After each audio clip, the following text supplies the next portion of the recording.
¿Alguien sabe quién fue Alan Turing o qué hizo? ¿Vieron la película? Que ahí hace de él el mismo que hace Doctor Extraño en las películas de la Marvel.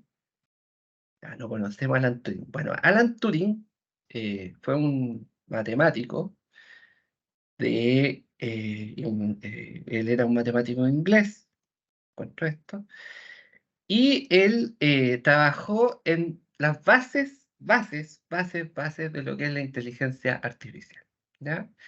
Y estamos hablando del año 30, año 40 del siglo XX, ¿ya? Así que lo primero que tenemos que tener claro es que la inteligencia artificial no es un tema nuevo, ¿ya? Es algo que se viene buscando hace un tiempo, incluso algunos eh, lenguajes de programación open source, es decir, que son gratuitos, tienen librerías que permiten generar ciertos modelos de inteligencia artificial. Y lo que hace Alan Turing, y después eh, pasa a ser más famoso para algunos la prueba que él inventa una prueba en que dice de que una inteligencia artificial va a ser apta cuando logre engañar a un ser humano en una interacción, ¿ya?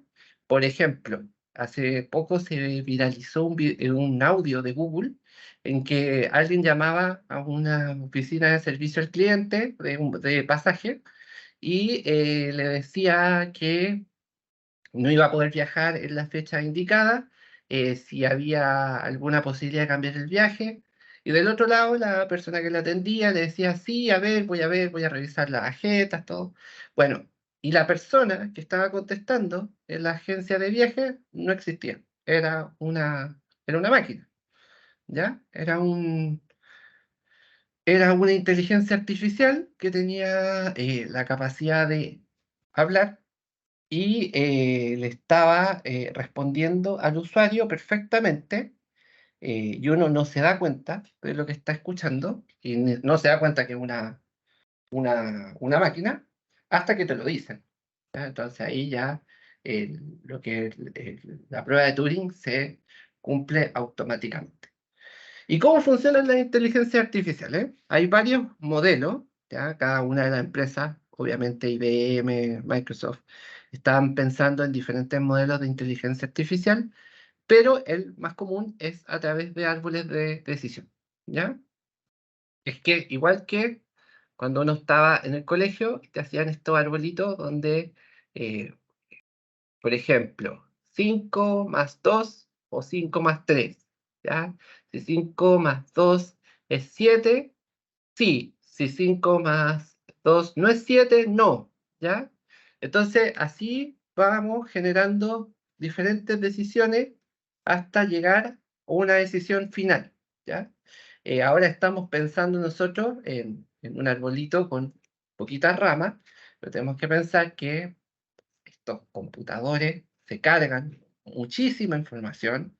La información, por ejemplo, completa de un país y, por ejemplo, hay algoritmos que pueden predecir enfermedades dentro de la población. Ya se les ponen, mira, esta persona tiene 40 años, esta persona fuma, esta persona anda en moto, esta persona XXX, le van poniendo todas las variables y después la agencia de seguro te dice, ¿sabes qué? Yo no te aseguro. ¿Ya? ¿Por qué? Porque tú eres muy riesgoso según nuestro algoritmo. ¿Ya? Y cosas así. ¿Ya? ¿Qué se entiende por ciencia de datos? La ciencia de datos se define comúnmente como una metodología mediante la cual se pueden inferir ideas procesables a partir de los datos. Es decir, acá no hay una inteligencia, ¿ya? Detrás de los datos, sí hay muchas acciones que realiza la máquina, pero que llevan a obtener, por ejemplo, un informe de contabilidad, ¿ya? No te va a dar recomendaciones si la situación económica de la empresa está buena o está mal, ¿ya? Pero sí va a permitir hacer un análisis más detallado para que los tomadores de decisiones puedan hacer una mejor decisión.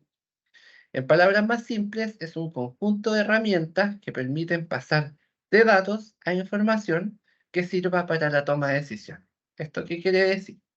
Que un dato, es decir, 2 más 2 es igual a 4, ¿ya? Eso es un dato. 2 más 2 igual a 4. Información sería en el municipio X, en el municipio del amigo Claudio, por ejemplo, se vacunaron a 2 niños y a 2 niñas en el colegio X, ¿ya? Lo que nos da total de 4 niños vacunados contra, no sé, contra el sarampión, ¿ya? Para no hablar siempre del COVID, mejor que se vaya esta cuestión, ¿ya? Así que ese es la diferencia entre datos e información. Otro dato, otra palabra que es súper importante, es qué es un algoritmo, ¿ya? Nosotros hemos escuchado que mucho la palabra algoritmo, no es que hay que aplicar el algoritmo, en matemáticas, no sé si a algunos le enseñaron lo que eran los algoritmos, pero básicamente no es nada más que un conjunto de reglas definidas que permiten solucionar un problema de una determinada manera, mediante operaciones sistemáticas, no necesariamente ordenadas y finitas. Estas instrucciones, definidas y ordenadas en función de los datos, resuelven el problema o tarea. Y acá se pone un ejemplo que igual es complejo cómo se escribe, pero es una situación común. La lámpara no funciona. La primera pregunta que nos hacemos, ¿está enchufada? No. Entonces se enchufa. Se termina el problema. Si está enchufada, hay que revisar si la ampolleta se quemó. Si está quemada la ampolleta, lo reemplazamos. Si no, comprar una lámpara nueva, ¿ya? Pero hay algoritmos que son más simples y son más usados, más usuales, que yo creo que todos los usamos, que es, por ejemplo, cuando uno prepara un queque, ¿ya? O hace algún postre. El Código Enigma, sí, es muy buena película. Eh, Cuando uno hace alguna receta, sigue algún youtuber que prepara alimentos. Ay, yo soy fanático de Álvaro Barrientos, no sé si lo conocen. Hay un video de cómo hacer el churrasco, síganlo pie a pie, y es maravilloso. Bueno. Eh, y ese algoritmo, la forma en que él está preparando todo para hacer este churrasco, ¿ya? Que te dice, mira, primero la carne, después el pan, después el tomate, cómo picar el tomate, la palta, cómo la muele, si le echas aceite o no. Todo lo que él te va diciendo, todas las instrucciones que te va dando, es un algoritmo, ¿ya? Así que no lo veamos esta palabra como algo así tan de la NASA, sino que es algo que estamos constantemente realizando. Entonces, ¿qué podemos comprar dentro de estas bases tipo? Nosotros podemos comprar la formulación de un proyecto, tanto de ciencia de datos como de inteligencia artificial. Aquí en la formulación nosotros tenemos que estar bien claro, esto lo vamos a ver en la próxima sesión en más detalle, bueno, ya en unas láminas más adelante lo vamos a ver también, pero la formulación es la parte más importante de un proyecto de ciencia de datos e inteligencia artificial, porque aquí es donde nos tenemos que poner ante todas las situaciones que podrían pasar, ¿ya? Nos tenemos que poner... eh, nos tenemos que poner en la situación de que no haya proveedores, tenemos que en la formulación hacer un estudio de mercado, ¿ya? Revisar si la tecnología que nosotros decidimos comprar en un paso anterior a la formulación eh, existe en Chile, o qué se va a definir por mercado, si vamos a definir por mercado de Arica a Punta Arenas, o si vamos a definir desde el Río Grande a Tierra del Fuego, o desde, no sé, desde Alaska hasta Ushuaia, ¿ya? O todo el mundo. Podríamos estar pensando de que podríamos estar trabajando con una empresa que, aunque tuviera representación en Chile, todos sus servicios los pudiera contratar al extranjero. Y puede pasar. Ya en este mundo de las tecnologías, eso ya no es raro. ¿Ya? Luego el proyecto en sí, lo que ya nosotros definimos lo que queríamos, ya tenemos claro lo que necesitamos, para qué lo necesitamos, cuál es nuestro público objetivo, etcétera. Y ahí ya compramos el proyecto. ¿Ya? Y por último, se puede comprar el proyecto de ciencia de datos e inteligencia artificial como tal. ¿Ya? Ahí ya nosotros tenemos definido qué es lo que queremos, cuál es eh, qué es lo que queremos solucionar, para qué necesitamos esta tecnología, cómo vamos a hacer el proyecto y por último ya eh, comprar la tecnología como tal, y ver cómo se va aplicando, y cómo se va manteniendo. ¿Ya? Todo eso lo contienen estas fases tipo. Flujo de una compra de inteligencia artificial o de ciencia de datos. Ya, esta parte es súper importante porque nosotros tenemos que pensar que una compra de inteligencia artificial o de ciencia de datos viene a cubrir una necesidad, ¿ya? Nosotros tenemos un problema. Nosotros dentro de nuestra institución o a nuestros usuarios necesitamos darle una solución, ¿ya? Una solución que a lo mejor no se la estamos dando en este momento o se lo estamos dando de una manera poco eficiente, o se podría dar de una manera más rápida en caso que son sobre todo sector salud, o en el caso, por ejemplo, de las Fuerzas Armadas, que necesitamos, hay software de inteligencia, etcétera, que puedan tomar algunos los datos que se tienen, que son súper secretos, y poder procesarlos más rápido, ¿ya? Para poder tomar decisiones o que te proponga el mismo sistema, te proponga soluciones, alguna solución propuesta. Ahí les recuerdo, los que son más ochenteros, una película de Matthew Broderick del año 80 que se llamaba Juegos de Guerra. Ahí había una inteligencia artificial que eh, eh, manejaba los puntos de lanzamiento de bombas nucleares en Estados Unidos y en Moscú, y en algún momento trata de comenzar la Tercera Guerra Mundial tirando misiles nucleares. Así que se la pueden ver, veanla, es muy entretenida. No tiene nada malo. Es para todo público. ¿Ya? Entonces, lo primero que tenemos que tener claro es qué problema necesitamos resolver. ¿Es un problema crítico para el servicio? ¿A cuántos usuarios afecta? Y sobre todo, ¿cuánto presupuesto tenemos? ¿Ya? En estos momentos las situaciones las soluciones de inteligencia artificial son muy, muy caras. Ya la ciencia de datos ya ha entrado más dentro de lo que es el mercado. Uno los puede encontrar con soluciones más económicas, pero ahí es donde se tiene que empezar a barajar qué es lo que nosotros necesitamos comprar y podemos comprar. ¿Ya? ¿Qué opciones podemos encontrar para resolver el problema? ¿Existe una solución empaquetada? ¿Ya? Es decir, ¿hay algún producto de Microsoft que me permita eh, hacer ciencia de datos? No sé, hay un data mining, o un Power BI, por último, un Tableau, algo así, o un SQL que nos permita obtener los datos y poder refinarlos de alguna manera para que podamos tener una solución que obviamente va a ser más económica.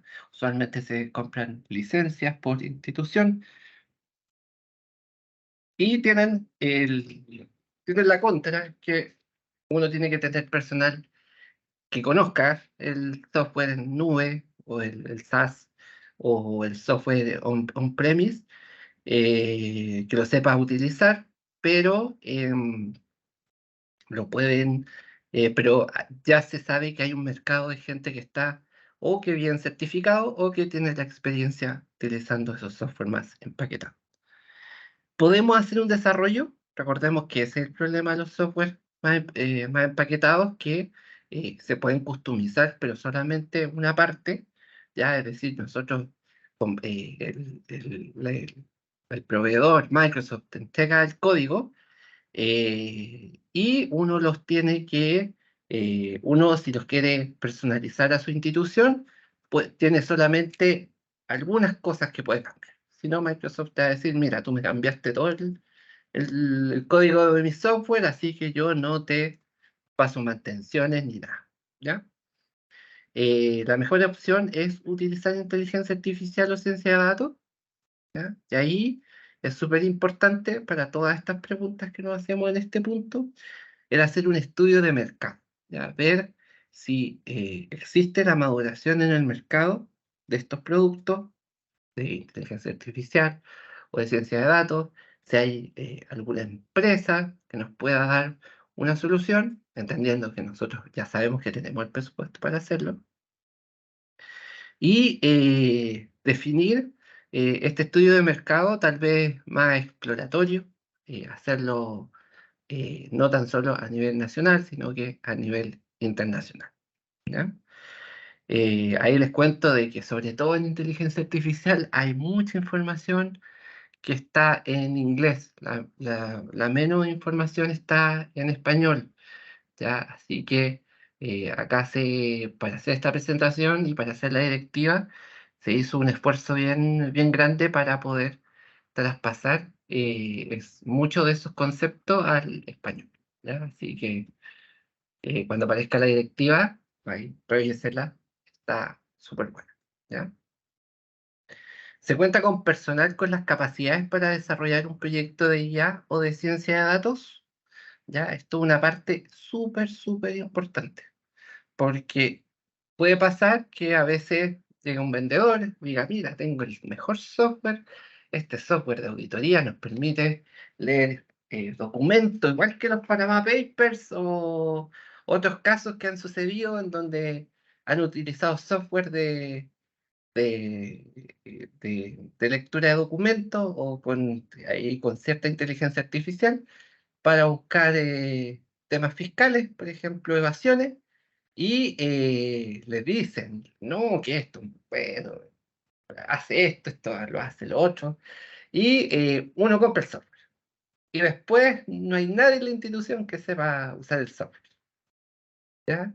Así que en este caso, saber si hay alguien con los conocimientos para poder usar este software o si el mismo proveedor se puede capacitar a tu área de tecnología o a ciertas personas en la utilización del software para que después no sea ahí dinero perdido, ¿ya? Y acá otro punto importantísimo, por eso lo puse con un color más oscuro, que es la seguridad, ¿ya? Y eso ya es un tema que eh, lo que tiene que ver con ciencia de datos o con inteligencia artificial va a traer un desafío que va a ser la seguridad y precisamente la ciberseguridad, ¿ya? La protección de los datos personales de la gente, cómo los vamos a proteger. Va a haber un protocolo dentro de la institución para la protección de datos y sobre todo cómo se resguardan los algoritmos adquiridos, ¿ya?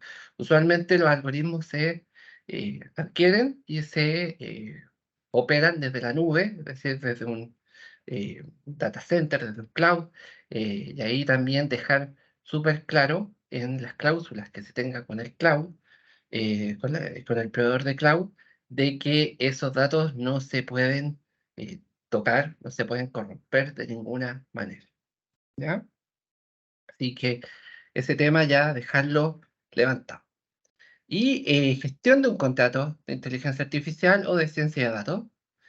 ¿Podemos administrar un contrato de inteligencia artificial o de ciencia de datos? ¿Cómo se aplicarán las multas? ¿Se consideran auditoría algorítmica? ¿Ya? Y aquí, cómo se aplicarán las multas es muy interesante porque nos cambió el mundo.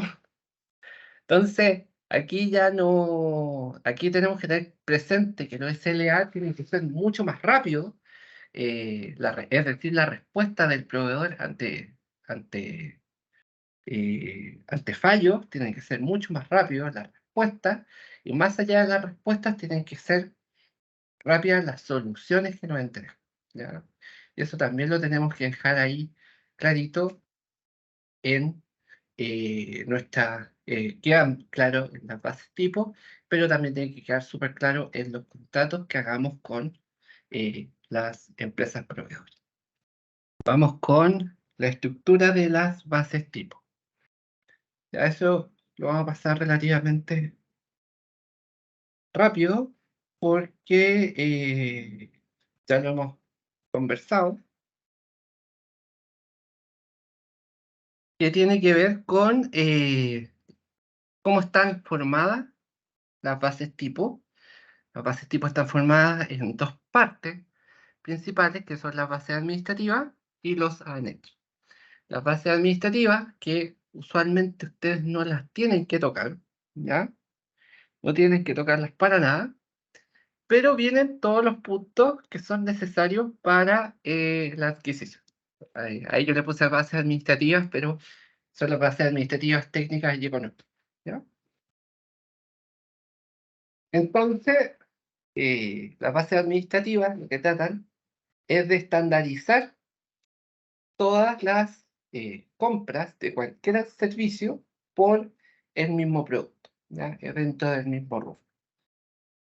Y aquí, por ejemplo, pongo un cuadrito que tiene que ver con lo más básico que puede tener una base administrativa, que son los antecedentes básicos de la entidad licitante, donde está la razón social del organismo, la unidad de compra, el RUT del organismo, la dirección, la comuna y la región en que se genera la adquisición, ¿ya? Y cuando uno ve eso en la base administrativa te dice, vea anexo número 2. Es decir, está contenido dentro de la base administrativa, está según lo que pide la ley y el reglamento de compras, pero lo que nos está diciendo acá es no escriba esta información acá en la base administrativa, sino que escríbalo en uno de los anexos, que es el anexo 2. Que, como yo les decía, el anexo 2 es el que hace las partes como de eh, las grandes, los grandes lineamientos de la base administrativa. Y como anexo, existen los anexos generales que aplican para todas las bases tipo en contenido, ¿ya? Es decir, si uno ve las bases tipo, el anexo 1, 2 y 7, además del anexo 8, que son, ustedes se van a dar cuenta que son iguales o casi iguales, como en el caso del anexo de contrato, para todas las bases tipo que existen. Esto tiene que ver con una licitación y ya el contrato está preaprobado. Por otro lado están los anexos específicos, que son diferentes y específicos para estas bases tipo en contenido, ¿ya? Para cada base tipo van a ser diferentes, aunque van a tener el mismo nombre, pero van a variar dependiendo del rubro que estemos licitando, ¿ya? Y aquí nos vamos al anexo número 2. Lo primero que hay que tener claro con el anexo número 2 es que pide que se identifique a la entidad licitante, RUT, razón social, unidad de compra, etcétera, como ya lo vimos en el cuadrito, moneda y presupuesto. Se deberá seleccionar entre presupuesto disponible y presupuesto estimado. En caso de que sea presupuesto estimado, podrás optar a no dejarlo explícito, ¿ya? Pero siempre se recomienda dejarlo indicado en la base. en el anexo, te digo. Publicidad de la oferta, en caso que no se publiquen las ofertas técnicas, al final del proceso, cuando ya se adjudica, se incluye justificación. Y las etapas y plazos que están en días hábiles administrativos, consulta y respuestas sobre la fecha de la licitación, fecha de cierre de presentación de ofertas, etc. Esta fecha de cierre para presentar ofertas tiene un plazo normal y un plazo con extensión. ¿Cuándo aplica este plazo con extensión?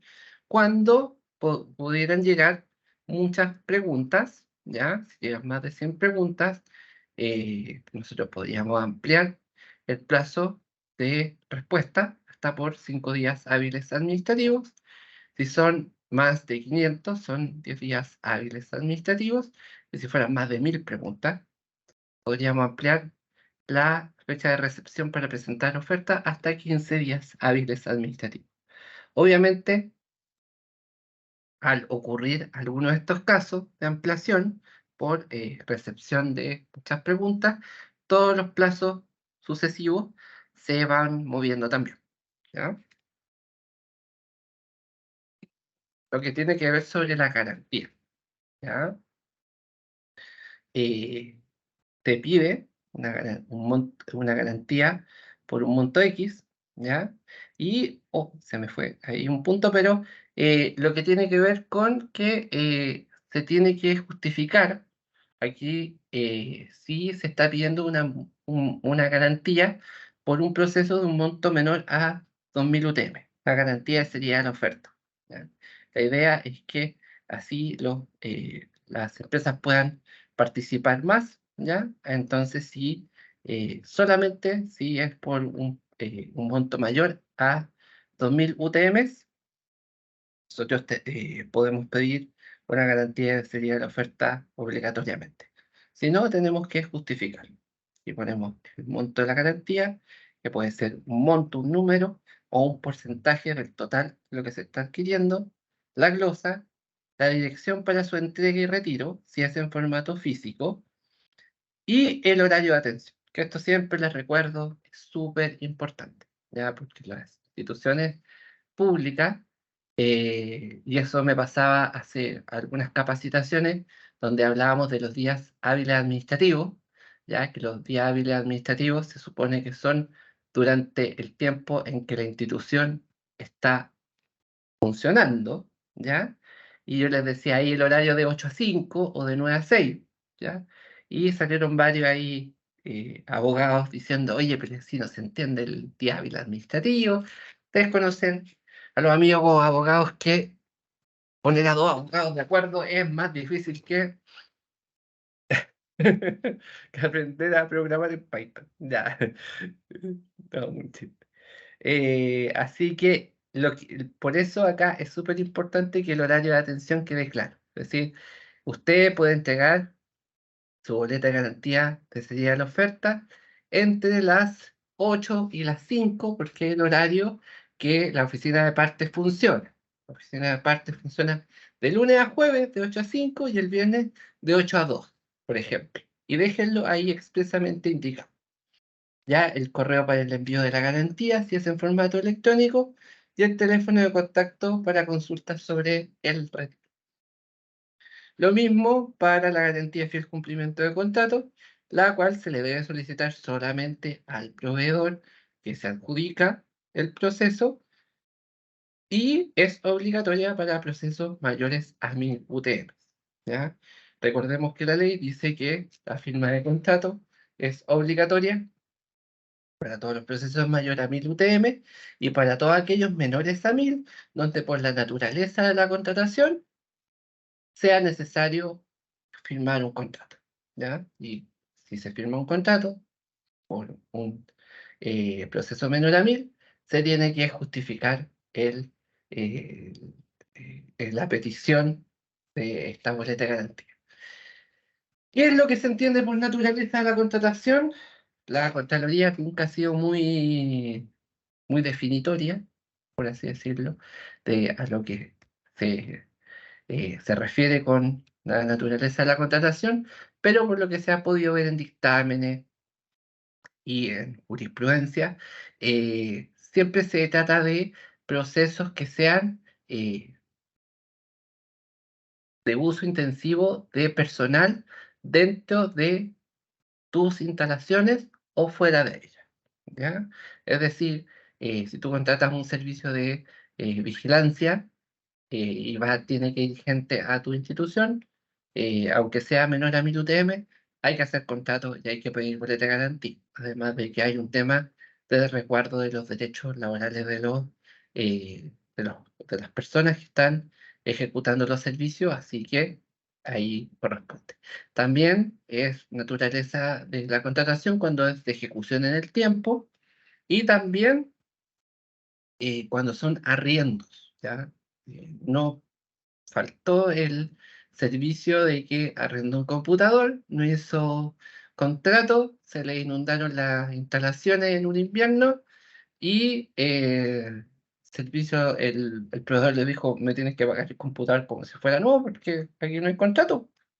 Así que aquí no hay póliza de seguro ni nada, ¿ya? Así que lo mismo para los montos en porcentaje o en dinero, la glosa, la dirección para su entrega, el horario de atención, el correo electrónico en caso de remitirse, garantía en soporte electrónico y forma de restitución y devolución.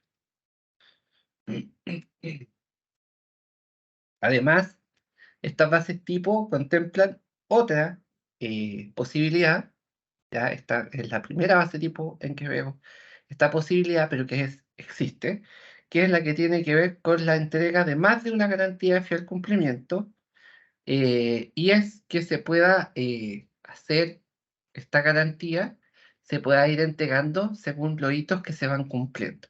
¿Ya? Esto se utiliza harto en obras públicas, que sean del MIMBU o del MOP, estén en la reunión, van a conocer este sistema, que es que se cumple, por ejemplo, el primer hito, que es el más caro, que tiene que ser cuando se traen las maquinarias y todo eso. eh, y ahí se le devuelve una parte de la garantía que tiene que ya estar establecido en la base administrativa y en el respectivo contrato, ¿ya? Y fecha o plazo de sustitución, en caso de...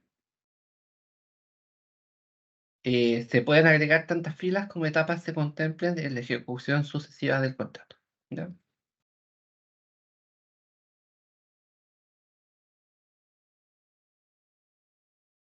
Esto se me duplicó, pero no importa. Seguimos. Ya. Y aquí llegamos a la parte más importante de la capacitación de hoy, que tiene que ver con los criterios de evaluación. ¿Ya? Acá vamos a ver que existen tres tipos de criterios de evaluación que están asociados al anexo número 2. En el anexo número 2 van a estar muchas tablitas. Ustedes cuando lo revisen van a ver tablitas por cada uno de los criterios de evaluación que estamos aquí revisando. ¿Ya?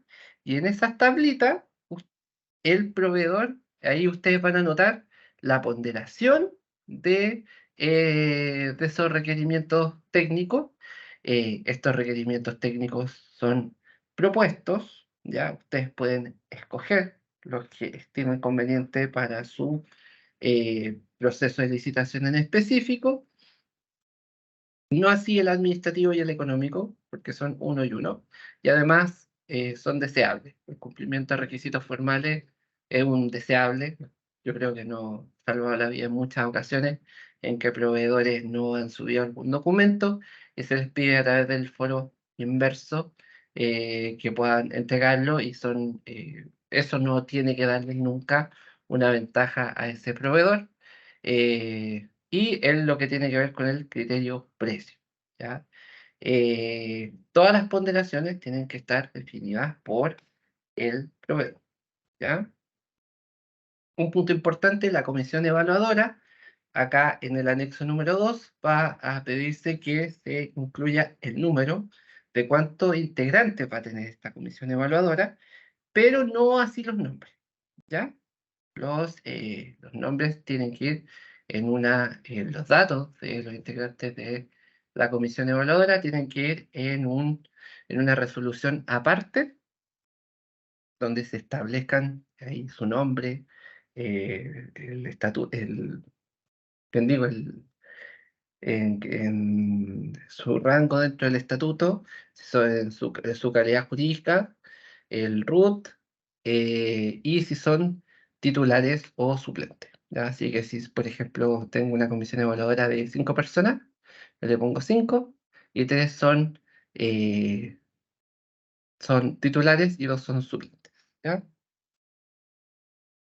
Y aquí podemos ver los criterios técnicos: experiencia en proyectos similares, propuesta técnica, certificaciones, garantía del software, acuerdo de niveles de servicio o SLA, desarrollo de software utilizando inteligencia artificial y ciencia de datos, que obviamente que si uno está desarrollando un proyecto de inteligencia artificial, tiene que colocarlo. Este criterio es como súper importante: planificación del proyecto, los plazos, presentación de la solución requerida y el comportamiento contextual anterior. Ya es un criterio medio especial, ya que no da puntaje, sino que quita puntaje en relación a cómo se ha comportado el proveedor durante los últimos 24 meses móviles y que esté registrado dentro de la ficha del proveedor en el registro de proveedores del Estado.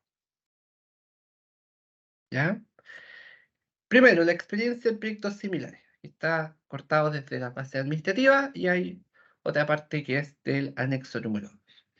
Entonces, acá lo que dice la experiencia en proyectos similares es que en el caso de que la entidad licitante defina utilizar este criterio de evaluación, asignándole la ponderación respectiva en el anexo número 2, el oferente deberá indicar en el anexo número 5, propuesta técnica, es decir, el proveedor en el anexo 5 tiene que llenar estos cuadritos que vamos a ver más abajo, la cantidad de proyectos similares en los que ha trabajado y que hayan sido implementados satisfactoriamente en los últimos. Ahí también hay que definir cuánto tiempo nosotros le damos al proveedor de proyectos similares. Ya nosotros necesitamos proyectos similares de hace un año, desde hace 5 años, de hace 10 años, no me importa el plazo, pero proyectos similares.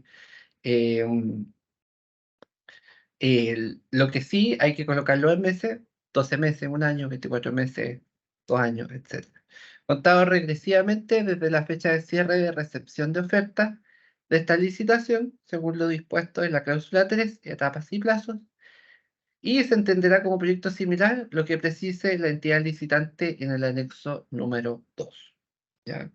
Y en el anexo número 2 va a aparecer esta tablita, que es el criterio de experiencia en proyectos similares. Ahí uno agrega todas las líneas de, eh, las que usted estime pertinente para establecer los proyectos considerados similares. Por ejemplo, yo quiero 10 proyectos similares, entendiendo similar como proyecto de implementación de un data mining, de un sistema de data mining en mi institución. Y en una institución pública o privada, yo digo que haya instalado más de 5 o que haya entregado más de 5 informes, etc. Ahí yo le doy un puntaje de 5 o de 10 o de 20. O le doy el 100% y después lo pondero por el total del criterio. ¿Ya? Periodo considerar para la experiencia en meses y definición de proyecto similar. ¿Qué yo entiendo por proyecto similar? ¿Ya?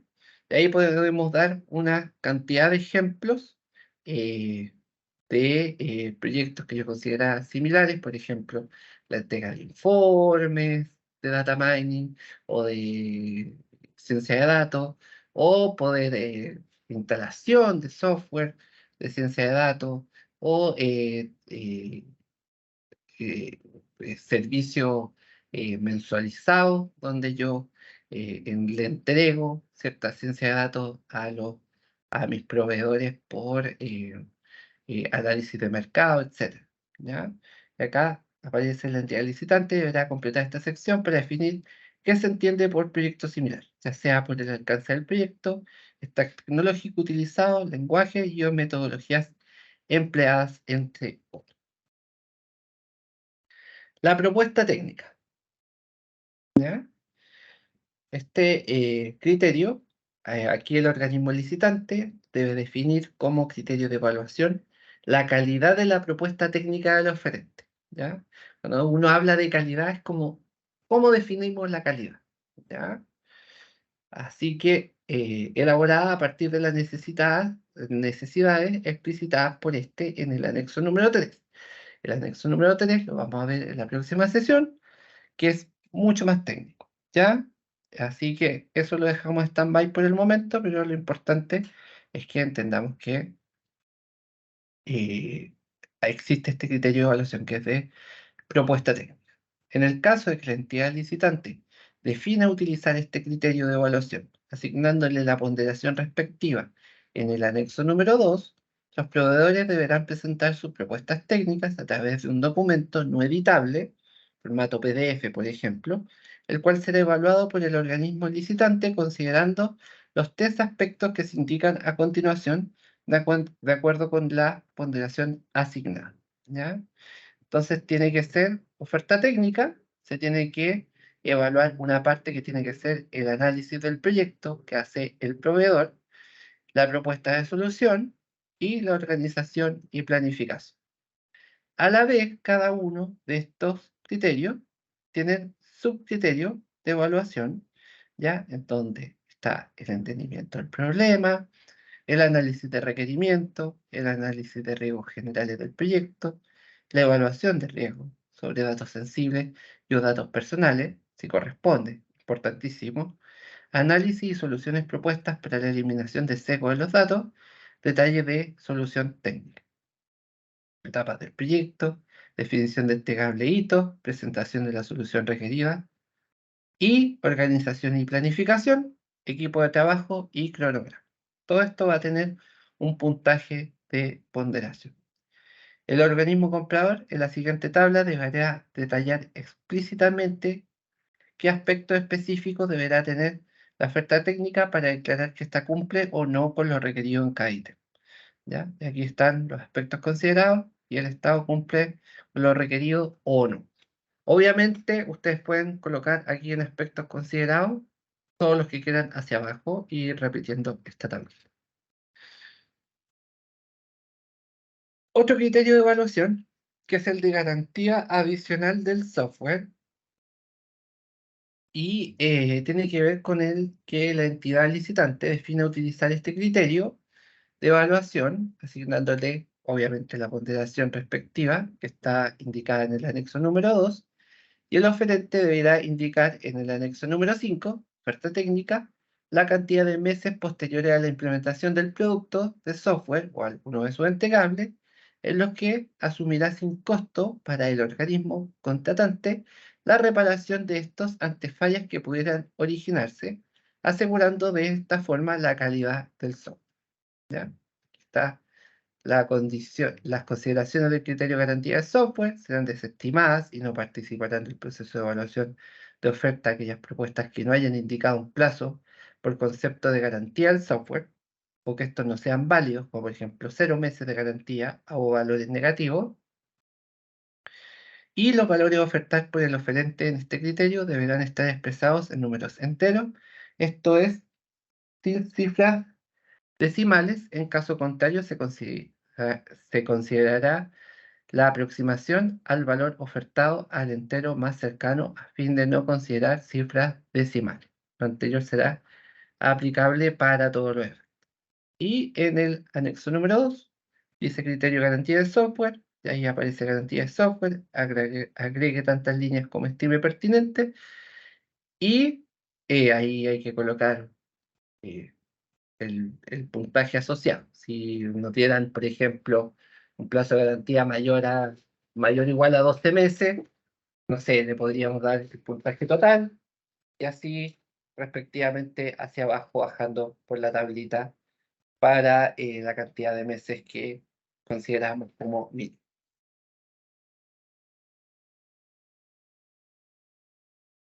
Este otro criterio eh, de evaluación es bien especial, se llama certificaciones o formaciones, ¿ya? Y tiene que ver con todos los conocimientos, con todos los estudios que tienen que tener tanto el jefe de proyecto como el equipo consultor que va a aplicar la solución o va a ejercer o va a ejecutar el proyecto de ciencia de datos, ¿ya? Y acá uno tiene que colocar en esta tablita el número de certificaciones con respaldo que el proveedor o el equipo del proveedor debe tener, ¿ya? Y se le vaya dando puntaje. De acá, en la otra hoja, nosotros sugerimos algunas certificaciones que se podrían solicitar. Ya hay algunas certificaciones que son solamente en inglés, ¿ya? Por ejemplo, estas certificaciones, las TIP, disculpa, vuelvo atrás, las SIP, las SIMP y las SIPT, que son de IBM, están, yo las encontré solamente en inglés, pero también hay algunas que son mucho más transversales. Por ejemplo, hay aquí algunas que da Coursera, ya que son de Machine Learning Specialization, Deep Learning ahí, que es de Coursera. Coursera es como Udemy, como Doméstica. Son páginas que uno puede, de cualquier lugar del mundo, accederla y poder obtener esas certificaciones. Lo mismo con las certificaciones de Google o de Microsoft y las de Amazon, que uno las puede acceder de todo el mundo, ¿ya? Ahora, lo que sí, no sé cómo irá el mercado, y eso yo creo que es una tarea que tenemos todos, para ver cuánta gente se está certificando en estas tecnologías. Ya, yo creo que, y eso es como a los que les gusta el computador, al que le gusta meterse ahí al fierro, es una muy buena opción en este momento empezar a aprender este tipo de cosas y sobre todo empezar a tener estas certificaciones porque de aquí en el futuro yo creo que aquí va a venir un tremendo nicho de opciones laborales eh, o de ¿cómo se llama esto? O de poder mejorar las propias organizaciones, mejorar dentro de tu propia organización con mejores conocimientos y mayores conocimientos, ¿ya? Los acuerdos de niveles de servicio. Esto, los SLA, porque yo les contaba de que los SLA siempre están asociados a las multas, siempre están asociados a las multas, porque son cómo el proveedor responde ante incumplimientos, ¿ya? Voy a revisar el chat si no hay alguna consulta. No, no hay ninguna consulta. Creo que había una, pero después la veo. Pensé que había más. Eh, acá se están pidiendo dos niveles de servicio, ¿ya? El SLA de primera respuesta, que va a tener un puntaje asociado, y el SLA on-site, que también va a tener un puntaje asociado. ¿Qué significa cada uno? El SLA de primera respuesta es cuando uno detecta el error y tiene que comunicarse con el proveedor. ¿Ya? Nosotros estamos bajo garantía y el proveedor nos dice el SLA. Nosotros le dijimos al proveedor acá, el SLA de primera respuesta tiene que ser ante tal caso menor a 20 minutos, porque por ejemplo es algo crítico, ¿ya? Y es decir, que nosotros los tenemos que llamar y ellos en menos de 20 minutos nos tienen que responder y ya empezar a darnos una primera solución. O lo que también hacen mucho las empresas es generar tickets de atención donde uno, a través de un formulario, dice, tengo un problema de este estilo, etcétera, etcétera, y en menos de 20 minutos de enviado el ticket, te tienen que estar llamando para interiorizarse más del problema. ¿Ya? Y el SLA on-site es ya tener una respuesta definitiva. Ya no es tan solo que ellos se contacten y te digan, oh, sí, hay un problema. No, no. Que haya una solución ante la situación que está generando ahí conflictos con el software, con el proyecto, con la inteligencia artificial, etcétera. ¿Ya? Bueno, vamos a ver las consultas. Ahí sí. Las de IBM son gratis, es maravilloso. Un bootcamp de IA, pero no aparece en el listado. No, pero es que se pusieron como los más conocidos, eh, pero yo creo que es súper bueno. Un bootcamp de Richards, creo que eh, debe ser topísimo. Luis, hola, ¿dónde encuentro el material de apoyo complementario a esta capacitación, ya que al portal no se encuentra o no se visualiza? Ya que en el portal, no, es que no le he subido, no le he subido. Yo terminando la capacitación voy a pedir que la suban, al igual que el video que lo voy a pedir que lo suban a Chile Compra 3. Don Fidel, retírese nomás, no se preocupe, ¿ya? Nosotros estamos terminando. Voy a dejar una actividad también, pero se las voy a mandar al correo. Ahí voy a pedir ¿cómo se llama esto? Con la lista de asistencia. Se los voy a mandar para que ustedes lo desarrollen cuando tengan tiempo. Van a tener una semana para poder hacerlo, así que no hay problema, ¿ya? Y usualmente son actividades cortas. La lista de asistencia, si usted entró a capacitación o le llegó el link a su correo que le recordaba de que había una capacitación el día de hoy y usted le hizo clic, usted ya está registrado con su asistencia. Automatizando todo. Ya. Ya que nos quedan 8 minutitos y nos quedan dos criterios de evaluación, ¿o tres? Este criterio, que es el de desarrollo de software utilizando inteligencia artificial y ciencia de datos, es el servicio de capacitación, atención postventa y reentrenamiento del sistema desarrollado. ¿Ya? Se entenderá como servicio de capacitación cuando al entregar el software de inteligencia artificial y o ciencia de datos se ofrecen recursos para enseñar el uso del nuevo software, por ejemplo, utilizando conferencias, manuales, entre otros. ¿Ya? Hay un montón de acciones que uno puede realizar eh, a través de Internet, Moodle, Genially, Formatives, etc. ¿Ya? Ramificaciones hay, pero infinitas.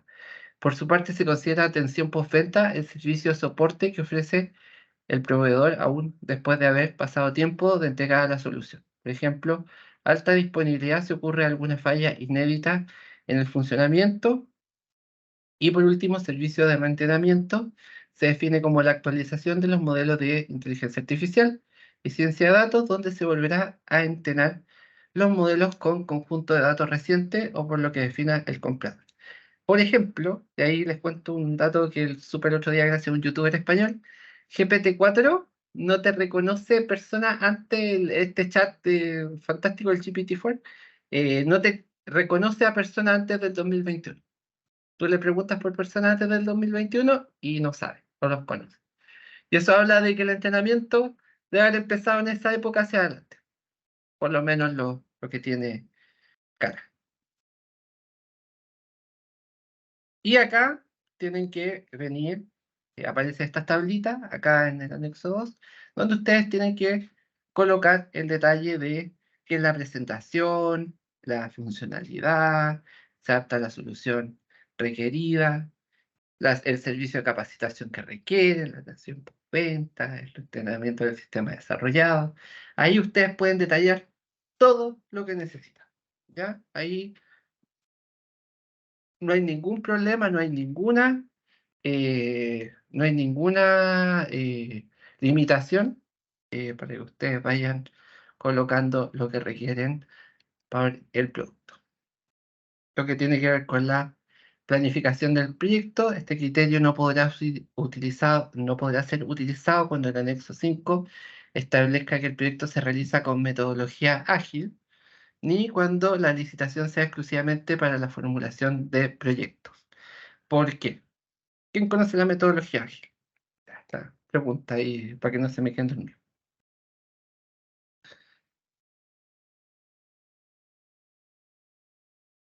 ¿Por qué no se podría usar este criterio de evaluación, el de planificación del proyecto, si yo estoy usando una metodología ágil? Por ejemplo, Scrum o alguna metodología de esa que tienen agilidad.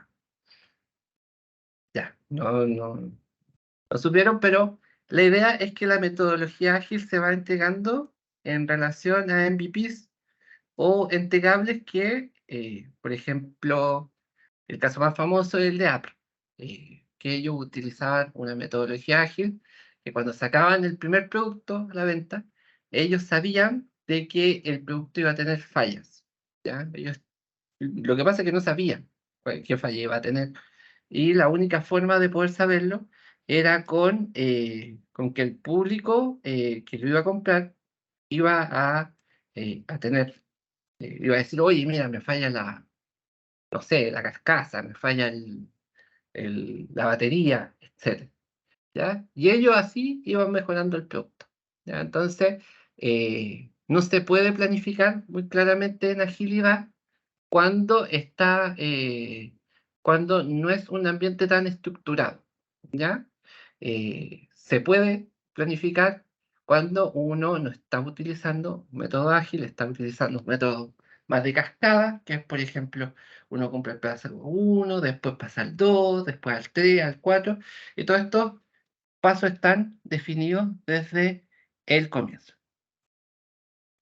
En el caso de que el cronograma del proyecto no considere todas las etapas, actividades y entregas requeridas por el organismo comprador, la oferta será declarada inadmisible.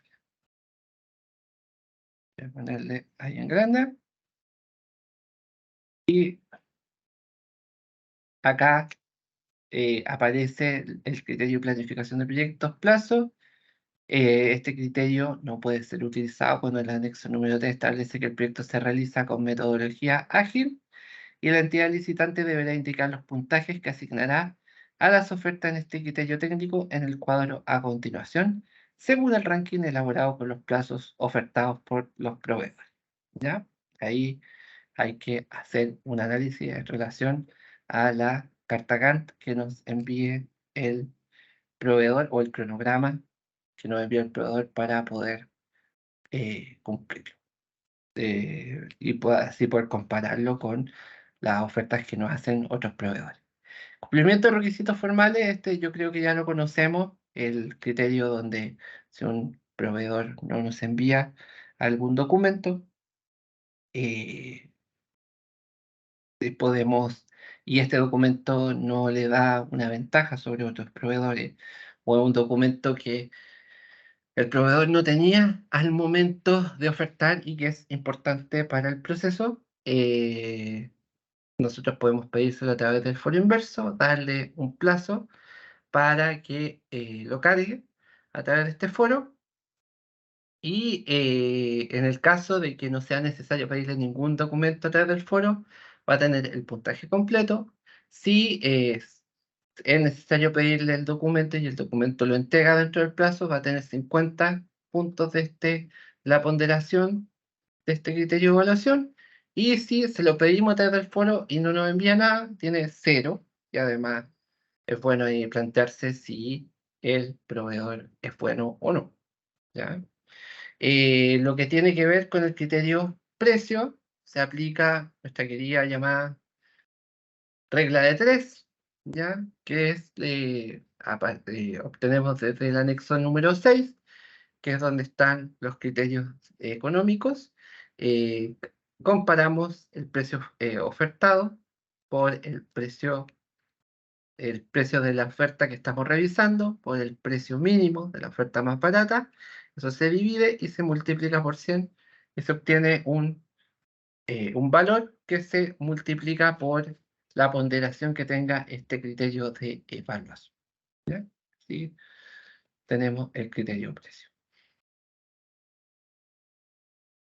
También las bases tipo consideran resolución de empates y la resolución de empates la consideran con primero la oferta que sea más barata va a ganar, entendiendo luego que el segundo criterio para resolver los empates son la oferta técnica, las certificaciones del equipo consultor, la experiencia en proyectos similares, planificación de proyectos, acuerdo de niveles de servicio, desarrollo de software utilizando inteligencia artificial y ciencia de datos, etcétera. Así está una lista de 11 motivos, de 11 relaciones para poder eh, resolver un empate. ¿Ya? Y por último, el porcentaje de subcontratación, que puede ser 0 si no se desea subcontratar, a 49, que es lo máximo que se podía subcontratar. Recordemos que la subcontratación no es posible dentro del Estado para lo que son temas principales, sí para temas accesorios. Por ejemplo, hablamos de que el proveedor puede entregar una capacitación sobre el sistema y para eso el proveedor, no sé, Microsoft, Amazon, Google, Huawei, uno de estos grandes, dicen, mira, o IBM, puede decir, mira, yo no me dedico a hacer capacitaciones, pero voy a contratar a una empresa que sí hace capacitaciones tipo tech y ellos hagan el curso, ¿ya? Y eso podría ser, ya eso podría ser una subcontratación. Están contratando a otra empresa, pero que no está entregando el producto principal. Luego la forma de pago, si hacen cuotas, la periodicidad de estas cuotas o por entregables, ahí ustedes lo van colocando y el correo electrónico para realizar consultas sobre los resultados de la adjudicación, ¿ya? Que obviamente siempre se pide que no sea nadie de la comisión evaluadora para que no haya contacto, sino que sea una persona del área de compra, de presupuesto, que sepa algo del proceso, pero que no esté metido en las decisiones que toma la comisión. Y la vigencia del contrato, que tiene que ser en meses, ¿ya? Me falta una diapo, que no sé,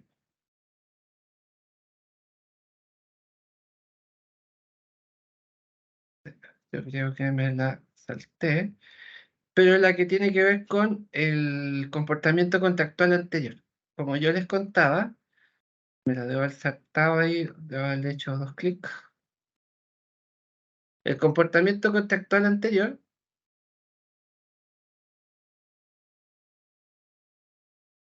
bueno, el criterio comportamiento contractual anterior se los cuento, me falta incluirlo. Me comí la PPT, la slide. Pero el criterio de comportamiento contextual anterior se mide en base a la nota que tiene el proveedor en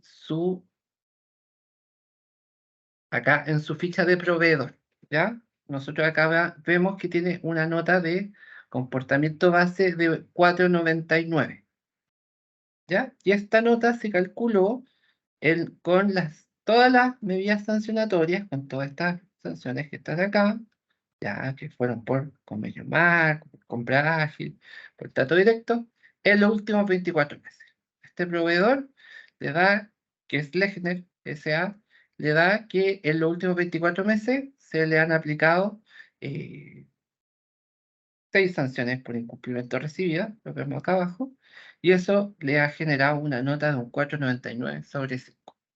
¿Ya? Entonces, para calcular la nota, nosotros damos un porcentaje de 10 y ese 10 se lo restamos a, abrimos paréntesis, 5, que es la nota más alta que puede tener un usuario, menos 4,99. Entonces, acá ponemos, oh,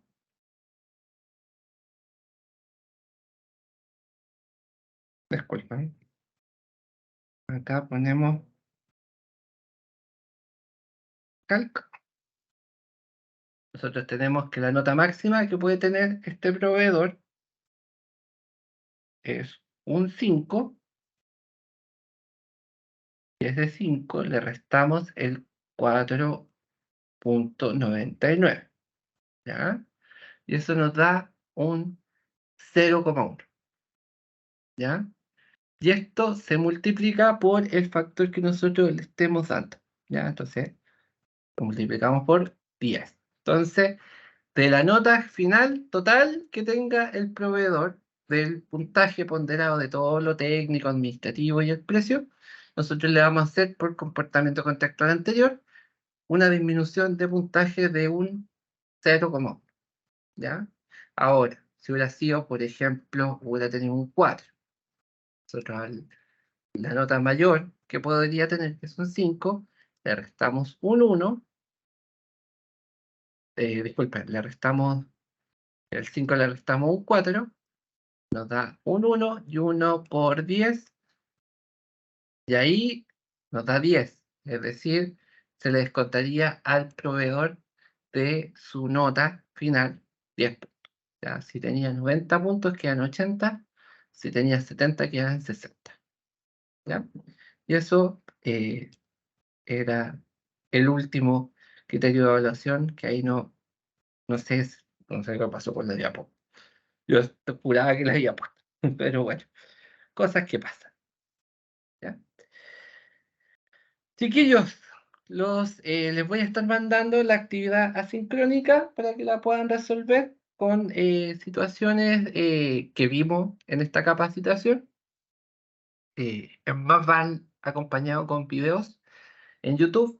Si no pueden ver los videos, lo más probable es que en su institución tengan algún cortafuego, alguna seguridad o tengan bloqueado YouTube. ¿Ya? Así que eso sucede. Si quieren verlo desde el celular ahí o en su casa, no hay ningún problema. ¿Ya? Tienen una semana para hacerlo. ¿Ya? Eh, y contarles que en la segunda parte vamos a ya entrar más a lo que tiene que ver más lo técnico y vamos a ver los anexos económicos y técnicos, ¿ya? Y además vamos a ver los detalles de un proyecto de IA y de ciencia de datos para qué etapas debería considerar uno de estos proyectos. Hay una actividad, sí, se la voy a mandar al correo, así que no hay problema. Cuando yo la tengo ok, se la voy a mandar. Hola, falta llegar mi apellido, Aranda, para no quedar ausente. Da lo mismo, Mónica, lo que le explicaba recién a la otra persona. Si ustedes ingresaron, si a ustedes les llegó un correo y les decía, recuerda, tienes una capacitación hoy a las 11:30, ingresa acá a este link y ustedes presionaron ese link, ya están presentes, ¿ya? Así que no hay problema. O si entraron desde capacitación.chilecompra.cl al cuadrito en específico de esta capacitación, están también presentes. La única forma en que no podrían estar presentes es si algún compañero les mandó el link de la capacitación, se las mandó por correo, se las mandó por Teams, y ustedes ingresaron, ahí el sistema no puede hacer el match. ¿Ya? Pero eso solamente. Y le agradezco su participación. Trate de ser lo más